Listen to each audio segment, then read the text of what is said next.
गुरुवार को circuit house में समस्तीपुर के आरजेडी विधायक अख्तरुल इस्लाम शाहीन ने बीजेपी पर जमकर निशाना साधा। उन्होंने कहा कि केंद्र की सत्ता में बैठे एनडीए के लोग अंबेडकर के विचारधारा के विरुद्ध काम कर रही है।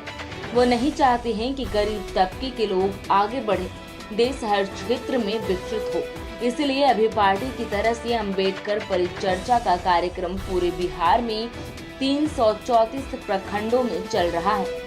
लोगों को इस परिचर्चा के माध्यम से पता चल सके कि आरजेडी ही एक ऐसी पार्टी है जो अंबेडकर के विचारों पर काम कर रही है। उन्होंने कहा कि पार्टी की ओर से मुझे गया में कई प्रखंडों की जिम्मेदारी दी गई है। सुभाष जी ने बताया, मैं अख्तरुल इस्लाम शाहीन, सत्तारूढ़ दल का उप मुख्य सचेतक बिहार विधानसभा।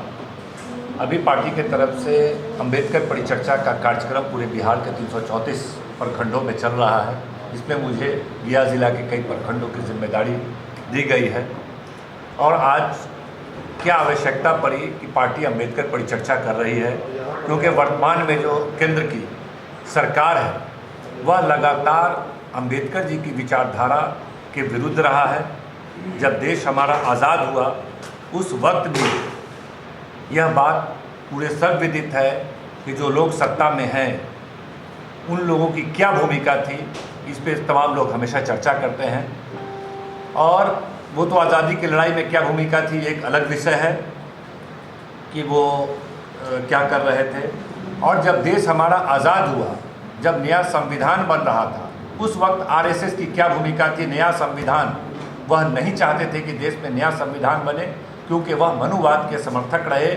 और शुरू से जो इस देश में मनुस्मृति का विधान चल रहा था, वह चाहते थे वही विधान फिर से चालू हो, नए संविधान की आवश्यकता नहीं है। लेकिन धन्यवाद अम्बेडकर जी का, गांधी जी का, नेहरू जी का, तमाम उस समय के पटेल जी का, वैसे लोगों का जिन्होंने यह आवश्यकता समझा कि देश में नया संविधान हो। और पुरानी जो व्यवस्था बनी हुई है देश में हज़ारों साल से जो हमारे यहाँ थी, जो किसी से छुपा हुआ नहीं है, उस व्यवस्था को ख़त्म किया गया और समानता का अधिकार दिया गया। चाहे दलित हो, वंचित हो, शोषित हो, भंगी का बेटा हो, चाहे कोई बड़े से बड़े राजा का संतान हो, सबको एक समानता का अधिकार दिया गया। महिलाओं को कोई अधिकार नहीं था, महिलाओं को समानता का अधिकार दिया गया। तमाम चीज़ जो उनके विचारधारा के विरुद्ध था, जो इस देश में हजारों साल से होते आ रहा था कि महिलाओं को न संपत्ति में अधिकार, न बराबरी में अधिकार, किसी तरह के अधिकार थे। संवैधानिक रूप से उस वक्त जो व्यवस्था थी, जो परंपरा थी, उसमें वो लोग वंचित थे। तमाम अधिकार दिया गया, जिसका उस वक्त पुरजोर विरोध जो तत्कालीन आरएसएस, जिसका गठन 1925 में हुआ था, उन लोगों ने विरोध किया। जब आरक्षण दिया गया तब भी खुलेआम दिल्ली में घूम घूम कर आरएसएस के लोगों ने उसका विरोध किया था। इसका उदाहरण और आपको याद ताज़ा हो जाएगा, क्योंकि फिर 1990 में, 89 में जब ओबीसी को आरक्षण दिया गया तो खुलेआम, क्योंकि ये आज की तत्काल की बात है, इसलिए आज की पीढ़ी के लोग जान रहे हैं कि भाजपा और उससे संबंधित संगठनों ने पूरे देश में खुला विरोध किया था। उसी तरह 50 में जब अनुसूचित जाति को आरक्षण दिया गया था तो उनकी शक्ति कम थी, लेकिन फिर भी उन्होंने दिल्ली सहित कई शहरों में अनुसूचित जाति को मिलने वाले आरक्षण का भी विरोध किया। तो आज हम लोग यह मानते हैं कि आज उस विचारधारा के लोग केंद्र की सत्ता में बैठे हुए हैं और फिर वो अपनी विचारधारा के हिसाब से वह काम करना चाहते हैं। अक्सर आरएसएस प्रमुख का यह बयान आता है कि संविधान की समीक्षा होनी चाहिए। दूसरे तरफ जिस तरह इन लोगों ने जो एक विचारधारा देश में थी, जो शिक्षा से वंचित रखा गया था, शिक्षा लेने पर दंड का विधान रखा था, आज नई शिक्षा नीति उन लोगों ने लाया है। और नई शिक्षा नीति में शिक्षा को इतना महंगा किया गया है और उसको निजीकरण करने का प्रयास किया गया है, जिससे वंचित समाज को शिक्षा प्राप्त करने में कठिनाई होगी। और अनौपचारिक रूप से यह कहा जा सकता है कि गरीब गुरबा शिक्षा से दूर हो जाएगा नई शिक्षा नीति से, जिसका हम विरोध करते हैं। दूसरी तरफ आप देखिएगा कि जो आरक्षण का लाभ मिल रहा था इस देश में दलितों को, शोषितों को, ओबीसी को, अति पिछड़ों को, आज निजीकरण बड़े पैमाने पे किया जा रहा है। जितनी सरकारी संस्थाएं वह निजीकरण के किया गया। आपने देखा, चाहे तमाम सरकारी, जहां बड़े पैमाने पर सरकारी नौकरियां देश के युवाओं को मिलती थी, उस निजीकरण के कारण आप कह सकते हैं अनौपचारिक रूप से कि आरक्षण का लाभ से लोग हमारे देश के वंचित हो जाएंगे। एक तरफ शिक्षा से वंचित करने का रास्ता खोल दिया, दूसरी तरफ आरक्षण से वंचित कर रखने का रास्ता खोल दिया। तो इस तरह के लोग सत्ता में बैठे हुए हैं, जो एन केन प्रकारेण जो पुरानी व्यवस्था थी उस पर चल रहे हैं। जो अंबेडकर जी की विचारधारा थी, जो अंबेडकर जी इस देश में चाहते थे कि किस तरह का देश की परिकल्पना उनकी थी, आइडिया ऑफ इंडिया, उसके विरुद्ध ये लोग। और हमारी पार्टी पूरी तरह से बाबा साहब भीमराव अंबेडकर की विचारधारा को आगे बढ़ाने और उनका उद्देश्य, उनका जो मकसद है, उसको धरातल पे उतारने का प्रयास लगातार करती आ रही है। उदाहरण स्वरूप कहते हैं, जिस तरह अनुसूचित जाति जनजाति के लिए बाबा साहब अंबेडकर ने संविधान में प्रावधान किया, उसको आगे बढ़ा करके जब हमारी सरकार दिल्ली में बनी, जनता दल की सरकार, तो हम लोगों ने अनुसूचित जाति जनजाति अत्याचार अधिनियम कानून बनाया, SC/ST एट्रोसिटी एक्ट बनाया, जिसके तहत इस देश में लगभग 25% आबादी जो अनुसूचित जाति जनजाति आज़ादी के बाद भी भेदभाव, छुआछूत और प्रताड़ित और शोषण उनका होता था, उससे बचाने के लिए एक कानून जनता दल की सरकार ने बनाने का काम किया। दूसरी तरफ बाबा साहब अंबेडकर ने जिस तरह से एक बड़े क्रांति देश में लाया, एक संविधान बना करके, उसके बावजूद जो सम्मान उनको मिलना चाहिए आज़ादी के 45 सालों तक, 40 सालों तक उनको नहीं मिला। जब हमारी सरकार केंद्र में बनी तो बाबा साहब अंबेडकर को भारत रत्न से सम्मानित करने का काम हमारी सरकार बनी दिल्ली में, तब हम लोगों ने किया।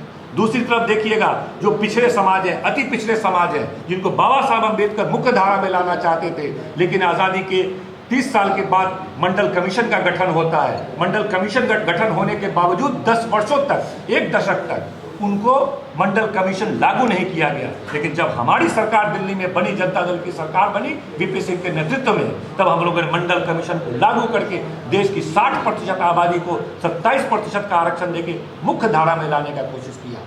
तो यह अंतर हम जो अभी अंबेडकर परिचर्चा है, इस पर हम बताना चाहते हैं कि जो लोग सत्ता में बैठे हैं वो लगातार ऐसी प्रयास करते हैं कि अंबेडकर की विचारधारा के विरुद्ध हम एक वातावरण बनाएं और उनके विरुद्ध काम करें, और जो भी परिवर्तन हो सकता है, चाहे सामने से हो या पिछले दरवाजे से हो या कोर्ट के माध्यम से हो, वो उसके विरुद्ध काम करने की कोशिश करते हैं। और हमने बताया, हम लगातार उनकी विचारधारा को स्थापित करने का काम करते हैं। हम राष्ट्रीय जनता दल का यह भी मानना है कि आज़ादी के 70-75 साल के बाद भी आज भी दलित, शोषित, वंचित, अल्पसंख्यक, बहुत सारे, हर तबके में बहुत पिछड़ापन है। कुछ तबका आगे बढ़ गया है, कुछ तबका बिल्कुल विकास में पीछे रह गया है। इसीलिए राजद का मानना था कि देश में जाति आधारित जनगणना होनी चाहिए। यह पता होना चाहिए कि आखिर देश में कौन सा तबका विकास में पीछे रह गया है, उसको मुख्य धारा में कैसे लाया जा सकता है, उसके लिए क्या कार्य योजना। जब तक यह पता नहीं रहेगा कि दलितों की क्या हालत है,